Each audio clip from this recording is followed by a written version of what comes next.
मेरे प्यारे बच्चों, good morning. Wish you very very happy new year. आप सभी को नए साल की हार्दिक शुभकामनाएं। पिछले वीडियो में मैंने आपको थेल्स प्रमेय का सॉल्यूशन दिया था। ये एग्जाम में पूछने का 100% चांस है। अगर आपने इसको नहीं देखा था पिछले वीडियो में, बैक जाकर आप क्या कर सकते हैं, वीडियो को देख सके। और महाभिव्यय क्वेश्चन है, 89% चांस है, 90% चांस है कि बिहार बोर्ड क्या करेगा, इस साल ये क्वेश्चन पूछेगा। और जो थेल्स प्रमेय था, इसका एक विलोम भी है जिसको हम थेल्स का विलोम कहते हैं। इस वीडियो में मैं आपको थेल्स प्रमेय के विलोम क्वेश्चन का सॉल्यूशन देने वाला हूं। तो वीडियो को आप शुरू से लेकर अंत तक देखें और स्टेप बाय स्टेप क्या करें, मैथ को समझें। और जो भी डाउट होता है उसको आप कमेंट सेक्शन में कमेंट करके हमें बताएं कि हाँ नहीं समझ आया, तो अगले वीडियो में उस टॉपिक का क्या किया जाएगा, सॉल्यूशन किया जाएगा। तो इस वीडियो में आप थेल्स प्रमेय के विलोम का सॉल्यूशन देखिए। क्वेश्चन क्या कहता है, जरा इसको स्टेप बाय स्टेप समझिए। क्वेश्चन ये है कि प्रमेय 6.2 या इसी को थेल्स का विलोम कहते हैं। यदि एक रेखा किसी त्रिभुज की दो भुजाओं को एक ही अनुपात में विभाजित करे तो वह तीसरी भुजा के क्या होती है, समानांतर होती है। मतलब ये हुआ कि यदि कोई त्रिभुज है तो त्रिभुज का नाम हम क्या लेते हैं, एबीसी। क्या ले लिया, एबीसी। ए बी सी करा है। यदि एक रेखा किसी त्रिभुज की दो भुजाओं को, मतलब एक रेखा है जिसका नाम हमने क्या दिया, डी, और इसका नाम क्या है, ई। तो करा है, यदि एक रेखा किसी त्रिभुज की दो भुजाओं को एक ही अनुपात में विभाजित करे, मतलब एडी बटा डीबी बराबर है किसके, ए बटा एसी, तो वह तीसरी भुजा का क्या होती है, समानांतर है। तो हमको क्या प्रूव करना है कि डी जो है ना बीसी के क्या है, समानांतर। उस दिन हम प्रूव किए थे थेल्स प्रमेय में कि अनुपात क्या होता है, बराबर होता है। हम प्रूव करेंगे कि डी जो है ना बीसी के क्या है, समानांतर है। चले देखिए, जो बात पहले दिया है इसको क्या करते हैं, लिख लेते हैं। तो आइए हल करते हैं प्रश्न का। तो क्या लिखेंगे, माना कि त्रिभुज ए बी सी में, माना कि त्रिभुज ए बी सी में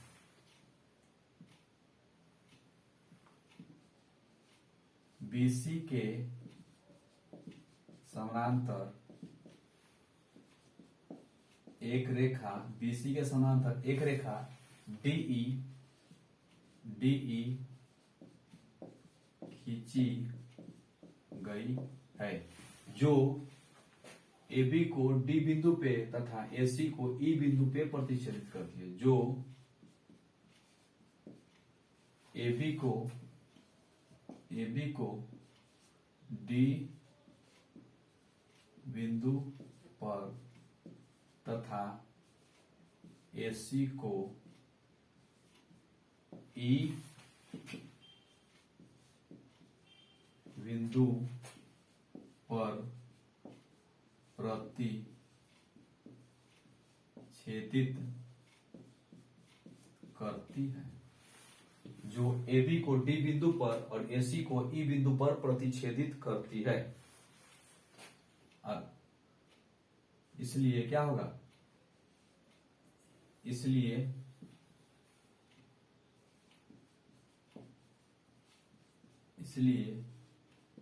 एडी बटा डी बी बराबर है ए बटा ईसी। एडी बटा डी बी बराबर है किसके, ए बटा ईसी। तो हमें प्रमाणित करना है कि डीई समानांतर है किसके, बीसी। डीई समानांतर है किसके, बीसी। इसी बात को हमको क्या करना है, प्रूव करना है। डीई समानांतर बीसी। तो क्या करते हैं, थोड़ा सा इसमें भी रचना करना होगा क्योंकि ऐसे प्रूफ होने वाला नहीं है। रचना में क्या करेंगे, मतलब बीसी के समानांतर जो है ना, बिंदु डी से एक रेखा खींच दे जो एसी को एफ बिंदु पे,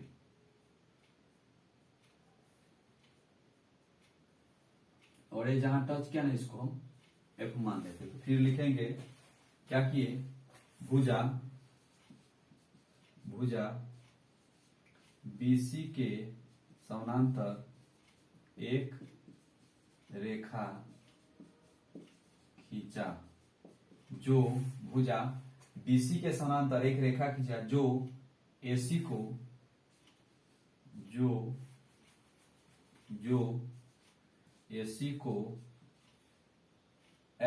एसी को एफ बिंदु पर प्रतिच्छेदित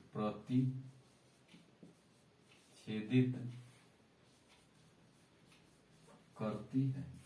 चलिए तो क्या हुआ देखिए तो प्रमाण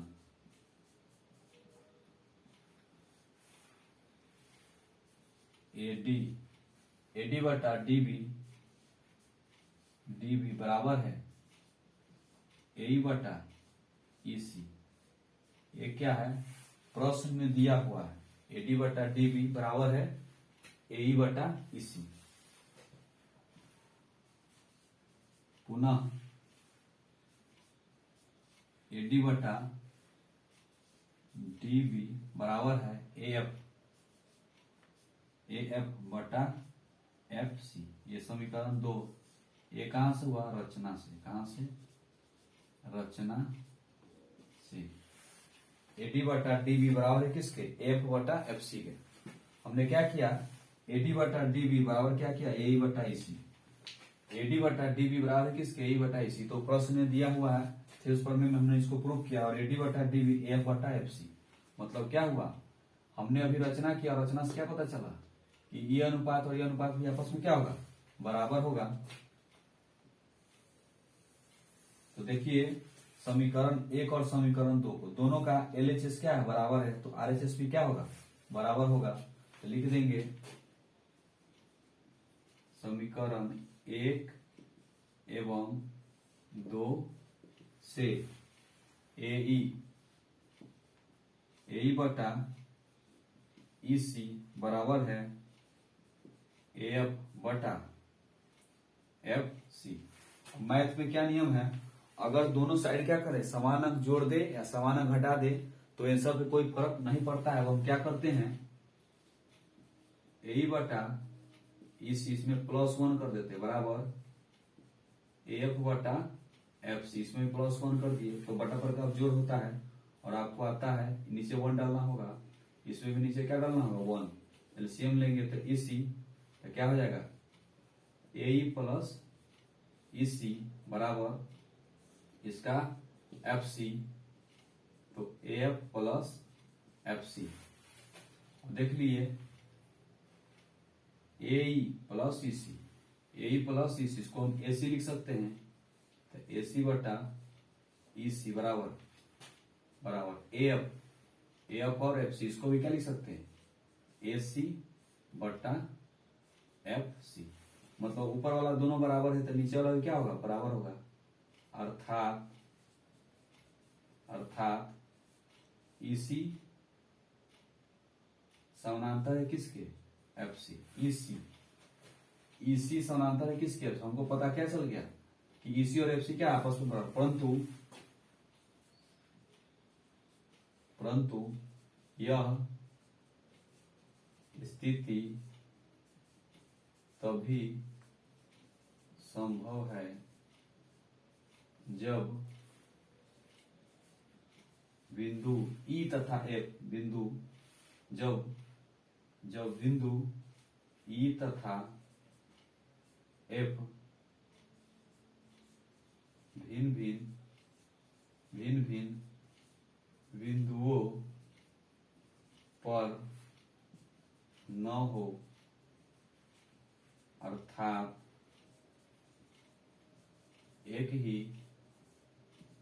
बिंदु पर हो। मतलब क्या है ये कब लागू हो सकता है ई जो ई है और एफ है इसको क्या किए थोड़ा अलग किएगा लेकिन ये नहीं होता है। ये कब होगा मतलब ईसी जो है ना एफ सी के बराबर है। कब हो सकता है मतलब ई और एफ बिंदु है ना दोनों क्या है एक ही जगह। अर्थात ईसी क्या एफ सी के बराबर है। मतलब ये होगा कि हमारा जो रेखा है बीसी जो है ना पूरी तरह से किसके समानांतर है एफ सी के। और फिर बीसी किसके समानांतर आ गया डी ई के, अर्थात क्या प्रूफ करना था, डीई समानांतर, यहां भी देख लीजिए ये दोनों बराबर है तो फिर ये दोनों भी आपस में क्या होगा, डीई समानांतर डीई समानांतर क्या हो जाएगा, बीसी।